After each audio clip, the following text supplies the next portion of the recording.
taped on?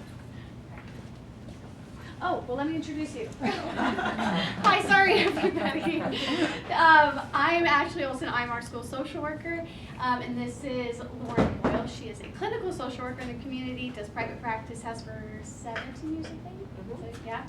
And she's great, wonderful, works with some of our students, so she has offered to come and talk to us about anxiety today, which we all know our middle schoolers are really feeling right now. So she's great. We love her. Take it away. And please feel free to get coffee if you need it. Well, I'm Lauren. It's some of you I know, and a couple of you I don't. We'll try and keep it also as informal as possible, and so feel free to ask questions throughout if there's something that pops up.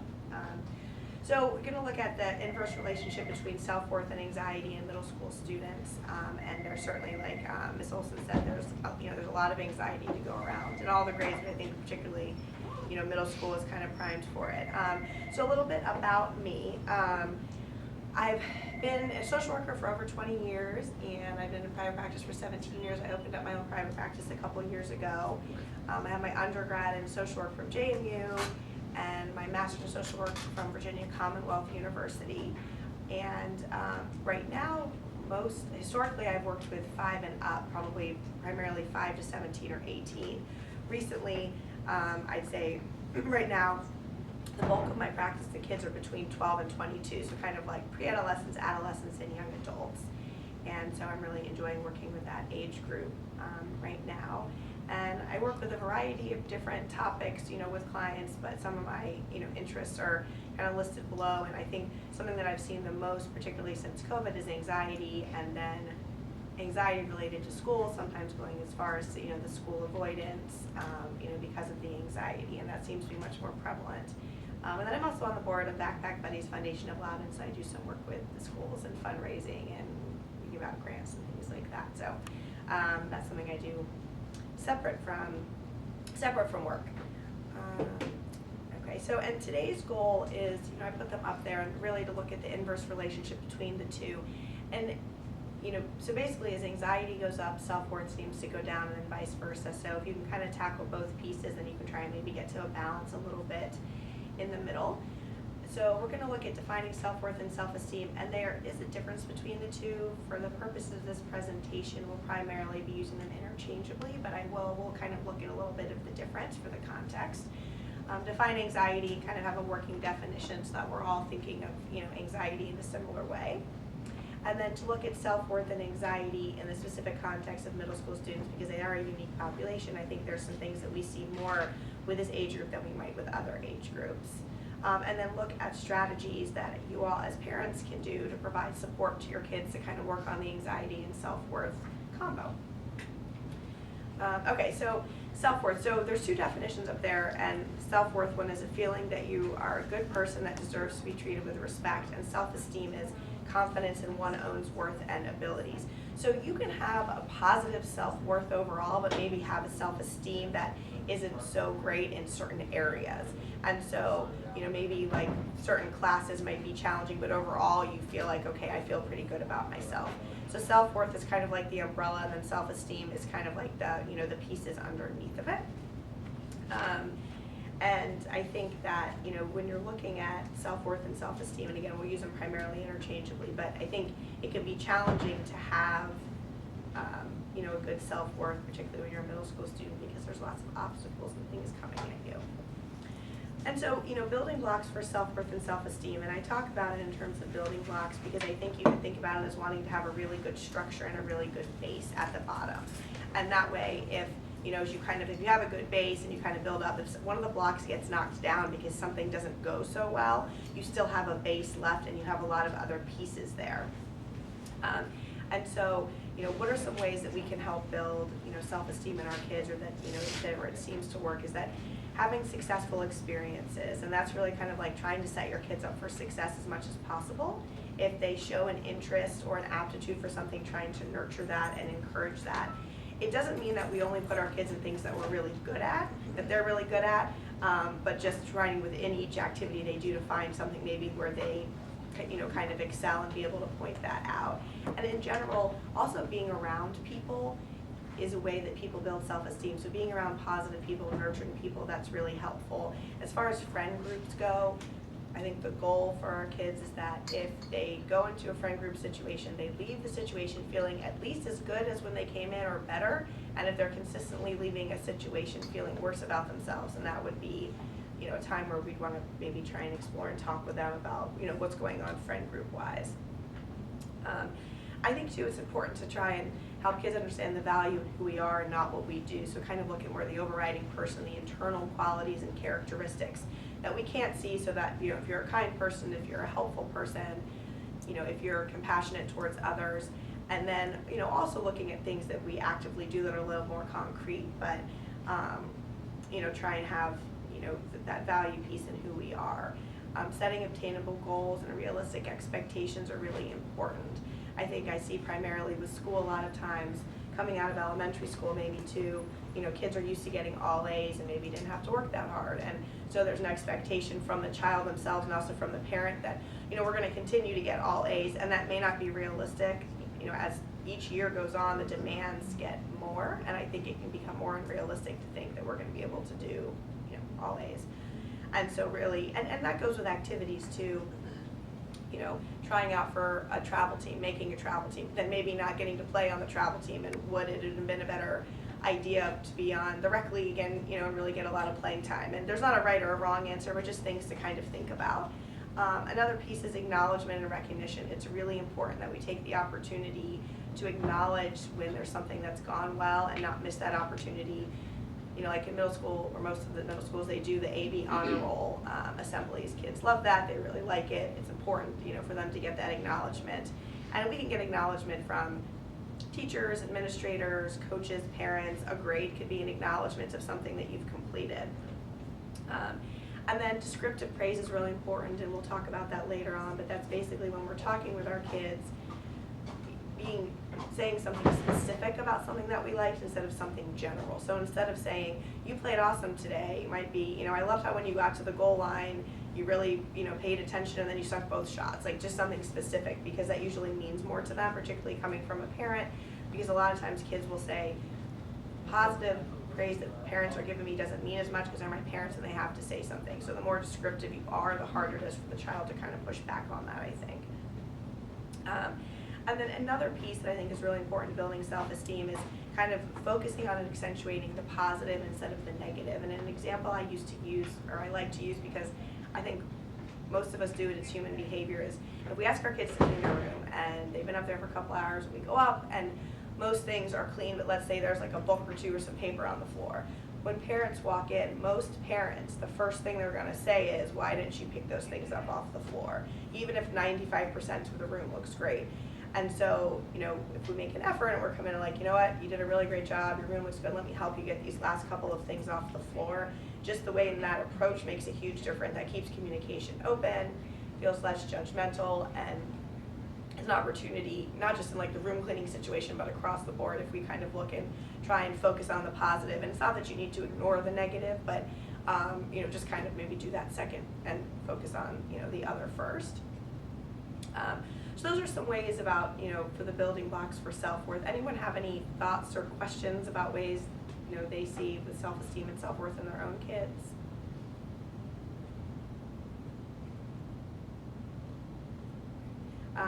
And then, you know, kind of the flip side is, you know, I use this word dismantling, but, you know, how are self-worth and self-esteem kind of knocked down?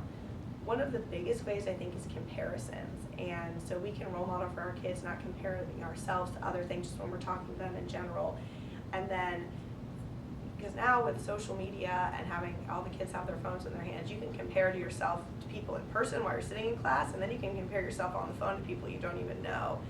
And I think, you know, it's so detrimental to, you know, to kind of play that comparison game. So I think role modeling as adults, trying not to do it, and if we see our kids doing it, try and redirect them.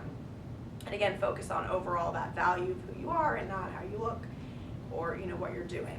Another piece in terms of not having your value tied to one thing, because that gets very challenging if most of your value is tied to school and how you're doing. Let's say you have a challenging quarter, it doesn't go so well. And if you don't have a strong base or there's not a lot of pieces there, you know, when that happens, there's not a lot to, cannot be a lot to fall back on. So when I'm working with kids, I like to think about it in terms of like a pie and like a pie graph, and try and help them see, if you've got that circle, try and have equal pieces of the pie. So that way if one piece of the pie is not going so well, you've got some other things to fall back on. So most of the time with kids in this age group, you could get friends and social stuff in there. You could get academics for school in there, you could get activities in there, and then maybe a family component, maybe interests and hobbies that they have. And so, if you had 5 equal pieces, then if one's kind of a little shaky, okay, I've still got a lot to fall back on right now until that other piece gets back in play. So that's kind of, I think another strategy to use with kids. And sometimes just visually seeing something written down and they're like, oh gosh, like, okay, yeah, if I don't do well in school or I get a C on this test, then I feel awful. And but yeah, I have all these other pieces that are still going really well. Okay, so anxiety, I put up a definition that I think I kind of use when I'm working with with kids. So a feeling or worry of nervousness or unease, typically about an imminent event or something with an uncertain outcome. I think the biggest component for anxiety, particularly in this age group that I see, is we have anxiety because we don't have control of something. The younger a child is, the less control they have. So in middle school, they're starting to get a little more control. They don't have to walk in a line anymore. They get to pick a couple of electives. They get a little more choice over, okay, where I'm sitting at lunch and those things that I'm doing, but they still have a lot of things they can't control. And so when we have the opportunity to give them developmentally appropriate things they can control, like getting to pick their electives, that's awesome. But I think it's kind of, middle school where you're transitioning from having very little control, but you're not yet in high school where you have a bit more. It's kind of also, their first opportunity, so anxiety can rise. Physical symptoms in middle school students are not dissimilar from other age groups, but I feel like 2 I see the most maybe is that the sleep issue. So either have trouble falling asleep, staying asleep, getting up in the morning. And anxiety tends to run rampant at night. Just like if we have a cold, we feel worse at night. It's the same, our brains are tired at the end of the day. There's not a lot of distractions. It's very quiet. And so there's an opportunity to just really, get stuck on worrying about something. And then, the other secondary one is something related to GI issues. I can't tell you how many kids I work with end up in, GI office because, there's something going on, and there really is something physical going on, but a lot of times in the end, after you've run a lot of tests and done a lot of things, it's anxiety that's creating or at least making worse something that's already there.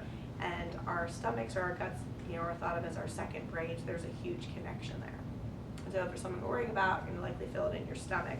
And then that ends up impacting appetite, because then kids are worried they're going to get nauseous, they're going to throw up, they're going to get sick. And so sometimes I also see with that, there's the possibility for the kind of disordered eating pieces to pop up because, it's just kind of, it's a slippery slope there. So if you start to notice your child's appetite's changing, maybe particularly because of the nausea or their stomach isn't feeling well, the sooner you can try and figure out what's going on, the better, because the further they get into it, the harder it is, like a lot of things to get out. Racing heart's another one, adrenaline flowing, and having heaviness in their chest. I found when I'm working with middle school students, it's really hard for them to identify that heaviness in their chest feeling, but they can verbalize the racing heart piece, but it seems like that heaviness piece is hard to put into words. Then also just kind of feeling stuck, paralyzed. I can't get out of bed, I can't go to the bus, I can't walk to this class, I can't get to this activity. So I would say those are kind of the primarily ones. Emotional symptoms, perseveration, which is basically just getting stuck on a worry or thought, is what I see the most with middle school students. So maybe it's a test that they have coming up, a particular class, but they'll get, or they need to pick their courses, they'll get stuck on one thought, and it'll be to the exclusion of so many other things. So that will take up so much time and energy in their mind. Well, one, they're going to be really irritable when they're trying to talk with people like parents, but they're just not going to be able. It's hard to relax, it's hard to focus, it's hard to concentrate, and then that means sometimes that they're not doing as well in other classes because they're preoccupied with something else. And then with social situations, there can be a few things that happen. One is, kind of avoiding social situations if there's something that's anxiety provoking, or hyper focusing on something that already happened. And so, did that person think in some way said something that wasn't right or that upset them, and kind of going back and thinking about that. And, and so I think socially middle school can be a little challenging because people are trying to establish their groups, and a lot of times, the perseveration or the hyper focus on something, can go there. And then lastly, looking at avoidance or impulsivity, people who have anxiety a lot of times it's hard to make a decision, so they end up avoiding making a decision or like putting something off.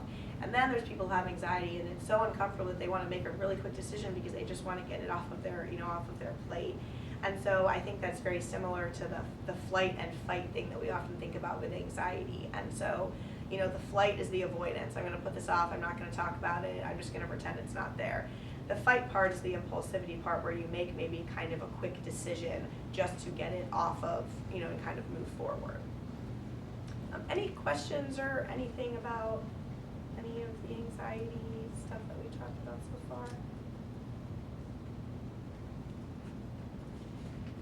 So this is the graph just to kind of help see that relationship between anxiety and self-worth. But it's certainly, when I'm working with kids, I usually try and work on both components at the same time, because if you can get movement in one, you get movement in another, and then you can kind of, help, get to that middle piece. Something I wanted to mention too about one more thing with anxiety is that there is, I think it's hard to be mindful when you're anxious. And so if you are a child who is worried about something like a test or a course, you're not doing well, and nobody really knows you're not doing well yet, when you are in class, you're not going to be mindful. Maybe with your friends, you're not going to be mindful either, and then you're losing out on enjoyment and time. And so, a lot of times if you've got, really high anxiety and the confidence is low, depression is very quick to creep in, because, all those pieces kind of, go together. Okay, so more kind of, specificity when we're looking at two of these pieces in middle school age students. Avoidance, I think that's avoiding social situations, avoiding school, avoiding certain classes, avoiding certain activities. And then with the impulsivity piece, I think I see is there's a lot of times kids are really overwhelmed because they're in a lot of, maybe their course load is super challenging, or they're, in a ton of clubs, or they're doing the school play and they also have a travel team they're doing. And the impulsivity part is kind of like just quickly making a decision because they don't want to have the back and forth. And then they can find themselves kind of like, overloaded. And then, decision making in general can be difficult. One of the biggest things I think I talk about kids with is when it's time to pick their classes, what they're going to pick. Is it going to be honors? Is it going to be academic? Are they doing a language or are they not doing a language? Do they want to play an instrument still? Do they want to switch to art? Do they, and it's just, it seems to create a lot of anxiety. And we want them to have the opportunity to make the choices, but they also still need some support and kind of, figuring out what's going to be, what's going to be best. Social situations, I kind of already talked about it a little bit, but it's a lot of like to go or not to go, or, if you're feeling a lot of anxiety, am I going to initiate asking people to hang out, or am I going to wait for someone to ask me? And so, a lot of times if kids are having anxiety, they're more going to kind of like hang back and wait for that. And sometimes they're going to miss out on maybe some opportunities and things that kids would have, liked to have done with them. The hyper-focus kind of goes along with the perseveration, but what I see the most with middle school kids is they can access student view. And when they're in elementary school, they don't really access student view. But then when they get to middle school, they start accessing it more. And there can become kind of like an obsession where it's like they're checking multiple times a day. And, okay, did that teacher put that grade in? Is this missing? Where am I going? And just really, it's kind of like the obsession is, okay, what are my grades? The compulsion is I'm going to check student view multiple times. That neutralizes something temporarily, but then they're right back in it again. And so, and sometimes parents get really into parent view as well, and that can create anxiety kind of trickling down to the child. And so I usually recommend for parents check once a week to kind of get a really good idea of what's going on, because if you're checking every day, you're not really getting the temperature of what's going on. And then for kids, I usually say maybe like, 2 or 3 times a week at kind of like a certain time, just to kind of minimize the amount that they're checking. So I think it's great that they have access to that, but sometimes too much access creates more anxiety. Okay, and then the self-worth and self-esteem piece. So I usually think of assertiveness in terms of a spectrum. So if you have like non-assertive, assertive, and aggressive. Non-assertive is, you're more important than me. Assertive is, you and I, what we both need are as important. And aggressive is, I'm more important than you. And so, with middle school students, I feel like a lot of kids get stuck in the non-assertive or the aggressive. And the thing that both those things have in common is usually there's low self-worth and self-esteem there. Because if you were confident, you wouldn't need to be intimidating or that type of thing. And if you were, and then by the same token, if you had higher self-worth or self-esteem or more confident in your ability, you might speak up a little bit more with friends and say, oh no, I want to go and do this thing, or no, I don't want to do that. So a lot of times low self-esteem ends up getting reinforced because if you're not assertive, people stop asking your opinion sometimes or asking you to do things. And if you're aggressive, people shy away from you and don't want to be around you. And so, that becomes reinforcing, I think, too. Self-advocacy can be really hard for kids this age. They don't usually have self-advocacy skills, they're learning them, but if there's anxiety involved and they're not super confident, asking for help from a teacher can be extremely anxiety provoking. Sometimes even sending an email is too scary. Raising your hand in class to ask a question, can be very difficult. Sometimes advocating with parents can be difficult because they're not quite sure the response they're going to get about something. And sometimes too, like if there is something going on socially or a child's having a hard time with something and could benefit from talking to the guidance counselor or the school social worker, sometimes trying to get kids to go and access that is very, very challenging. So particularly with middle school students, if you've encouraged your child to do it and they haven't quite been able to do it, then as a parent I would probably send an email to the guidance counselor or whomever and just see if you can get them to kind of initiate a little bit to pull them down. Classroom participation, very difficult for kids who don't have a lot of confidence. They don't want to raise their hand. They don't want to make eye contact. They don't want to get called on. So certain classes can be incredibly challenging, and they may, start to avoid certain classes if they're challenging. And then lastly, I put on there lunch, PE, and the bus. So I see a tremendous amount of anxiety in these three parts of kids' day. I think, and that's because overall there's a little less oversight. PE has a separate component to that, but lunch and the bus, it's loud, it's noisy, you have to decide where you're going to sit. There are unspoken rules, right? Informal rules about who sits where and what they do. There's just not, it can be fairly chaotic. In addition, it can be very loud. It can be hard to kind of assess for kids what's going on. PE, I find it's really hard for a lot of kids because they don't have confidence in their physical abilities, and so they're like, am I going to get picked last? Am I going to get last on the pacer or one of the first one out? Or the pacer's a big one. I hear that all the time. And so I think that, PE is one where a lot of times it can be really challenging to go. And I think as parents, generally, PE is kind of a little bit off the table. We don't ask our kids about that a lot because we're like, oh, they're just going and doing their thing. But I think there can be a lot that comes up. And then there's a lot of social situations in PE because there is a lot of picking teams and doing things with people. And that can be anxiety provoking too. Any questions about any of that? Okay, so lastly, what are some things as a parent that you can do to kind of help move the needle on the anxiety and self-esteem piece? So one of the first things with anxiety is providing comfort, and comfort can look a lot of different ways. Comfort can be a hug. A lot of kids are not interested in hugs, but that could be one thing. If your child's maybe sitting and doing homework, if they have a favorite blanket, they usually sit on the couch when they're watching TV, maybe bring them that blanket. That could be comforting. If they have, favorite PJs or a hoodie they like to wear, put it in the dryer and make it warm and then be like, hey, why don't you put this on while you're doing your homework? Sometimes holding a warm drink is comforting, so hot chocolate or tea or something like that. Or, something from Starbucks, right? They love things from Starbucks. Particularly in middle school. So, but just kind of thinking about ways, to comfort kids, and it doesn't have to be, only a hug, but there are a lot of small things that can make a big difference. Self-care is another piece. We're also busy, it's hard to do. That's one you can role model for kids too, taking time out for yourself. I usually think about it in two separate ways. There's active things to do, which is, going for a walk. Some kids like to work out, go for a bike ride, or relaxation strategies. And there's lots of, you can do deep breathing, there's mindfulness apps, there's guided imagery apps, there's meditation apps. One of my favorite meditation apps is just 1 minute meditation, and it's great because it's 1 minute, and a lot of kids I work with use that, and it's easy to use. And so I think, the phone is a good resource for that. Open communication, helps with anxiety, because if kids feel comfortable coming and talking with you, then maybe some of the anxieties aren't going to get so deep. Sometimes they can feel super comfortable talking to you and they're still not going to come and talk to you, and it's not a reflection of anything other than they're so overwhelmed they don't know where to start. But I think things that help with open communication is as little judgment as possible, and really validating first and then assessing for what is my child looking for me after that. Because a lot of times I think as parents we want to jump right into problem solving, and a lot of times kids do not really need or want that in that moment because they're overwhelmed. That can make them more defensive.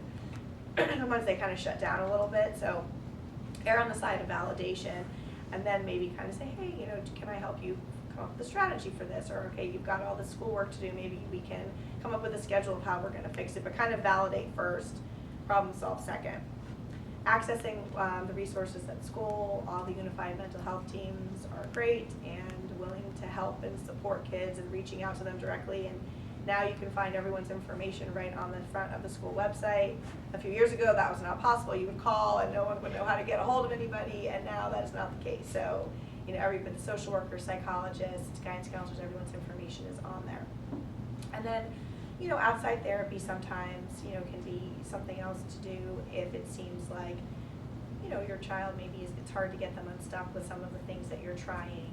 And, you know, and if you build a relationship with a therapist, I think the nice thing is that over then the course of adolescence, like if you need to pop back in once that relationship's established and you got it, you can, you know, 6 months later you pop back in if something comes up. I think there's a lot of value in that for sure. And then going into the self-esteem and self-worth and some pieces for there. So something, I'll start with descriptive praise, which we kind of talked about that, but it means a whole lot more to kids if you say something that's very specific to something they did instead of something general. It means a lot more. It's harder for them to discount it, because then they're like, okay, like my parents really paying attention here. They see that I put this effort into studying for this test and I got this outcome.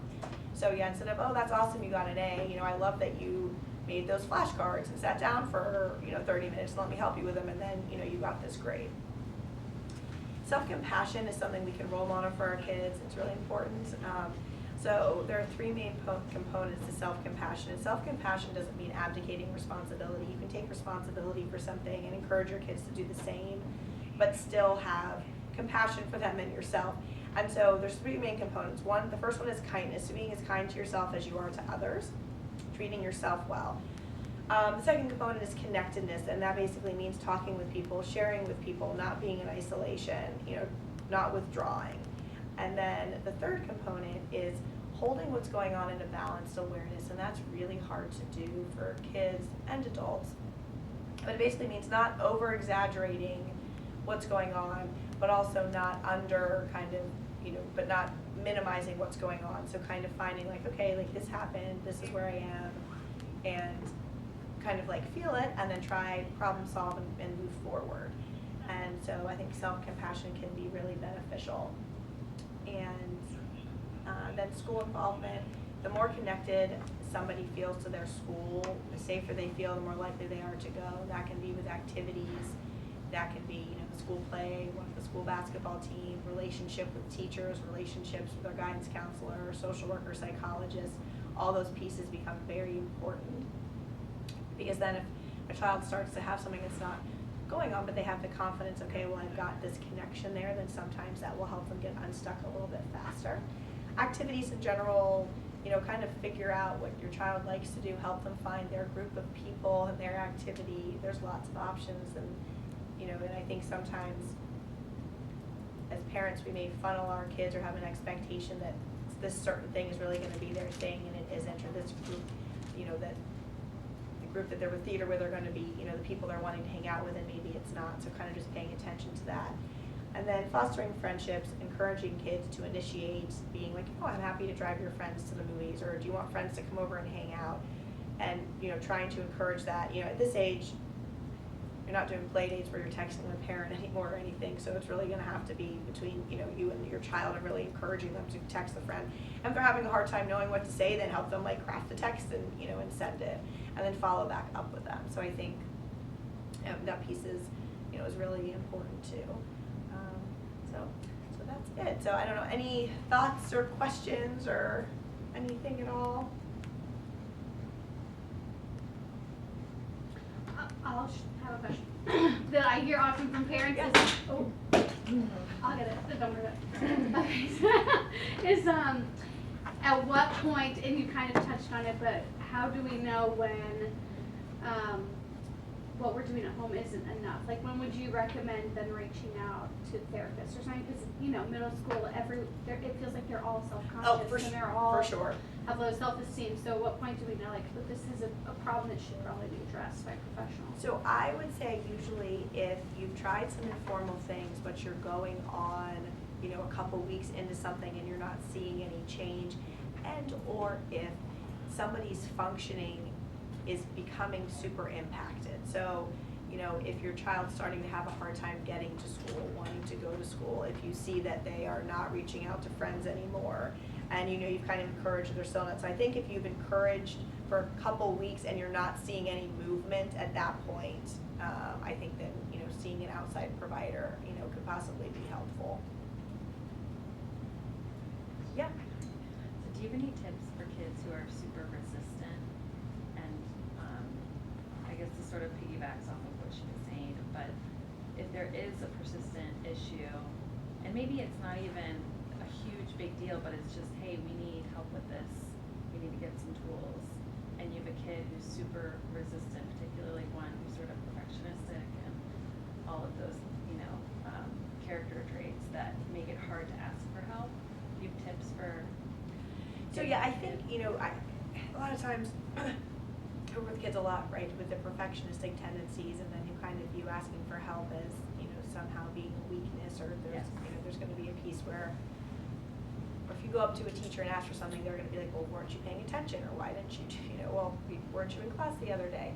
So I think, you know, role modeling as an adult asking for help is something that you can do. So, and then kind of pointing it out when you're doing it, you know, kind of mildly, but if you're somewhere and you can't figure something out, or, you know, like, hey, look, I, you know, had to stop and ask, we don't really ask for directions anymore because we have our phones, but something like that, like, hey, I had to go and do this, you know, and because I didn't know what it was, or, you know, mom had to call such and such because I couldn't figure this out on my own, and, you know, and now I figured out. So I think role modeling that piece. And I think if you can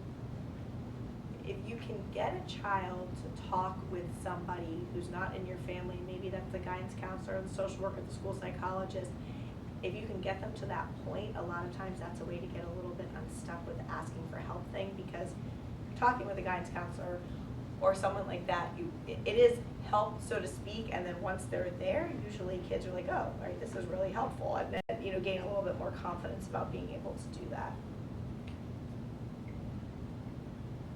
Two things. First is just comparing my two kids. I've got one that's just like, Mom, I got this, and then the other one is just like, I don't want to do that. You said we could do that, and it's either we do it together or we don't do it. And I'm thinking, I don't know if I don't want to do it is because either you're lazy or you're afraid to fail, and I don't know how to figure that out and work through it.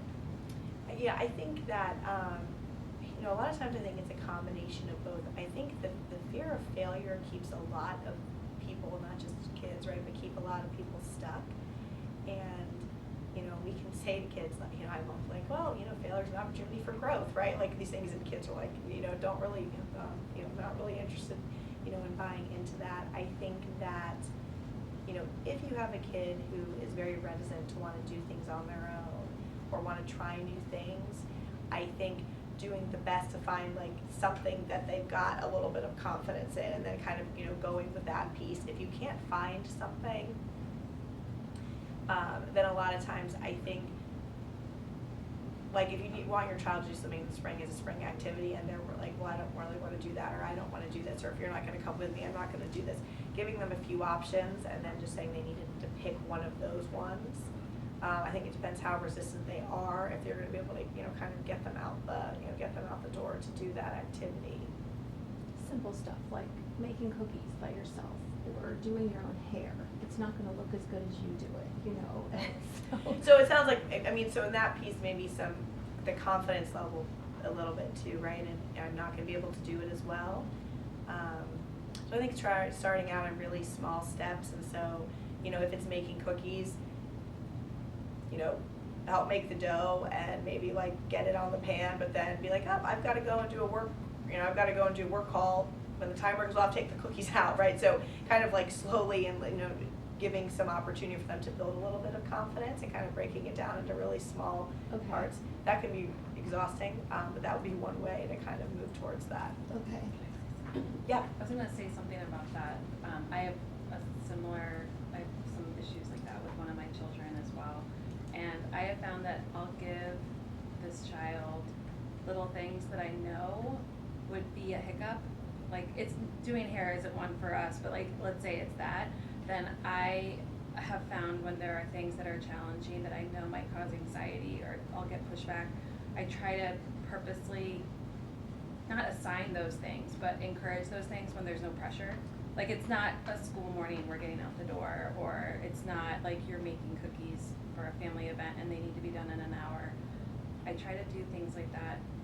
And I don't know if I'm like addressing what you're saying Yeah, exactly, no, but like it- on the weekend or on like a holiday break Yeah, or just like on a in the day that she summer. doesn't need her hair in a ponytail, Yeah. she can go practice. Yeah, Yeah. yeah, No, I think that's a great piece, right? When there's not a time limit. Yeah. Because time limits sometimes create anxiety too, or if it is a big event, right? There's a lot more pressure to feel like I want my hair to look perfect, or yeah, these cookies are going to be on the table at school, whatever, and you Yeah. know, and not and wanting them to look really, good. Yeah. Building on the growth mindset and lack thereof. Yeah. The approach is anytime, so my son will like practice the trumpet, he hits one bad note and I'm stupid, I'm horrible, I'll never be able to play the trumpet. And I'm like, well, you couldn't play at all in September Right. and now you're playing Jingle Bells. But he doesn't, like he can't see that in the moment. And Yeah. sometimes even if we point that kind of thing out, like he just gets more angry. So I don't know, like, trying to navigate, like, how Yeah. do you encourage without, like, I guess, negating the current feeling. So that kind of thinking, right? That all or nothing thinking. So like, okay, I'm playing this song, but I hit one bad note, so then it's like I'm awful. I'm awful Right. at the trumpet. So that's all or nothing thinking. That usually either comes from anxiety, kind of mixed in with some self-worth, and sometimes depression. So those are kind of the components that often lead to that all or nothing thinking. And so what I found, because I sometimes get stuck in this trap in my office with kids too, when I'm trying to talk them out of why this is not true, they dig their heels in Yes. more. They also end up getting a tremendous amount of time and attention for Yeah. that, right? So like there's that component too. And so what I found, or I often recommend to parents, is in the moment just say something validating, like, I get why you feel that way. If there's something I can do to help, please let me know. And just kind of let it lie. And then later on, like you're having dinner or whatever, just be like, hey, when you were playing that song before, all right, you hit one or two bad notes, but you couldn't play it back in. And so sometimes I think in the moment's not the time to try and apply the logic, because I think you can get sucked in and it Yeah. becomes just like a bigger maybe piece than it has to be. So I'd say in the moment, more neutrality and validation, and then follow back up when they're not actively doing whatever that thing is.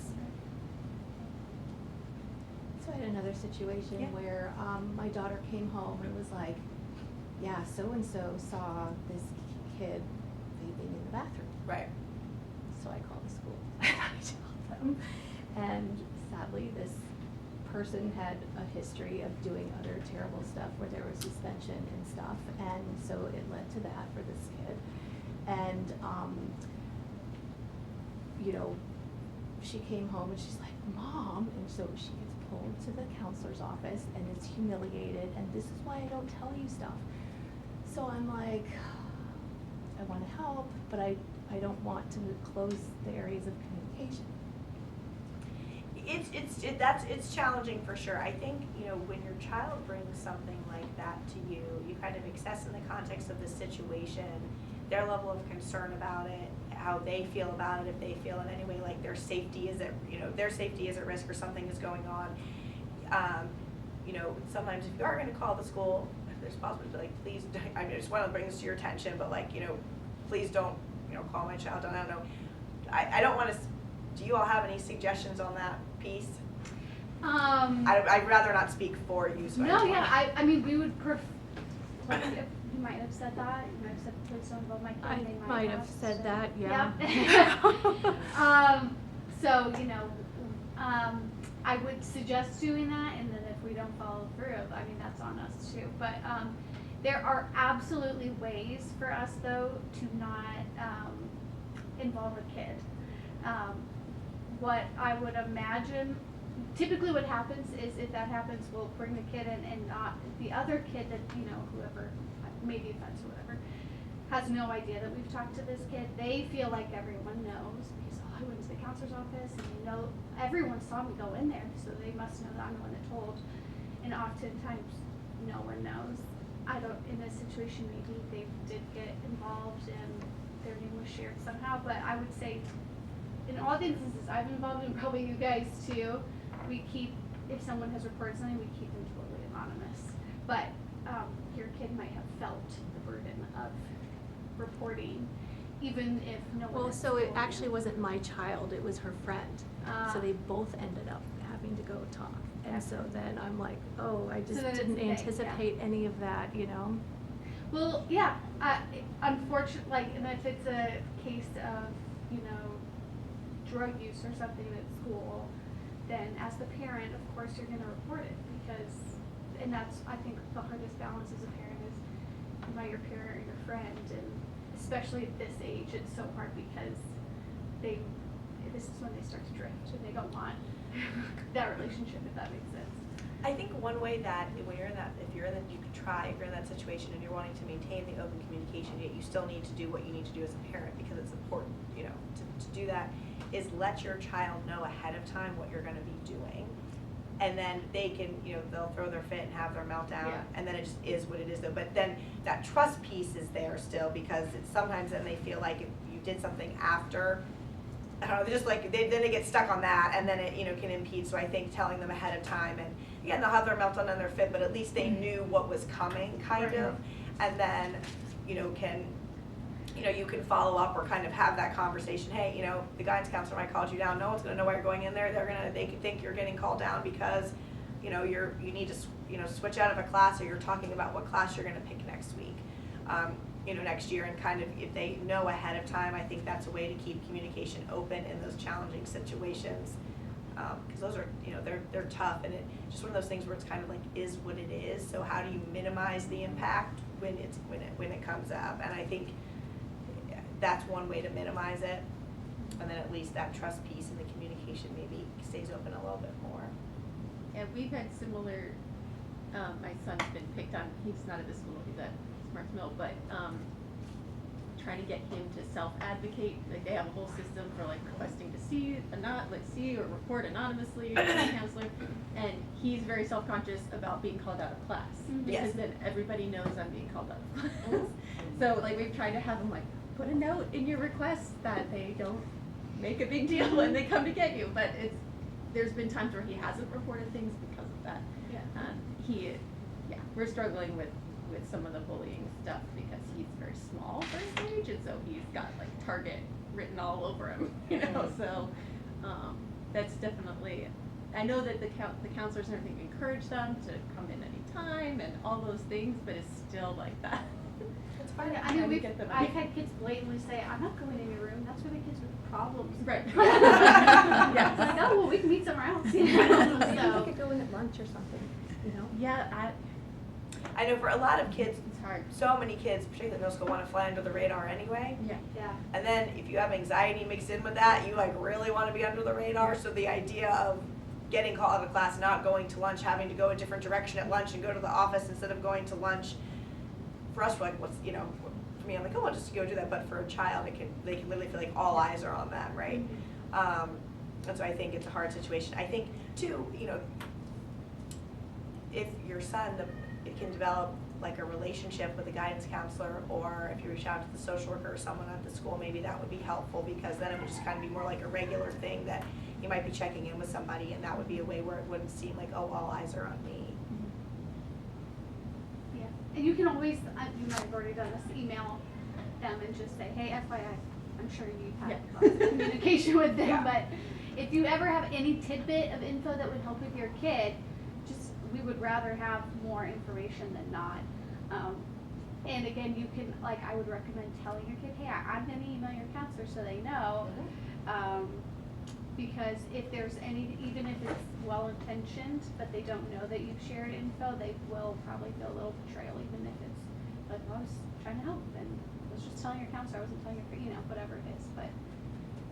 because they feel like little adults right now, even though they're still babies Yeah. in middle school, so they want that respect. For sure. And related to that too, sometimes I work at Simpson Middle School, and sometimes when I have to, like, if I have to call a parent and the child doesn't want me to call the parent, right? Like, it is what it is. Like your situation where you had to contact the school, like I might go over with them, like just so they know what to expect. Like, hey, this is what I'm gonna say. So like, just so you know, so then they kind of know what to expect. And then if I am able to, not always able to, but I might say like, is there anything you specifically want me to say or not say, right? And then you know, you have to kind of take that with a grain of salt, but like giving them a little bit of control and like voice in it can reduce anxiety a little bit. Yeah, I think that's a really good point. Those are tough situations. Yeah.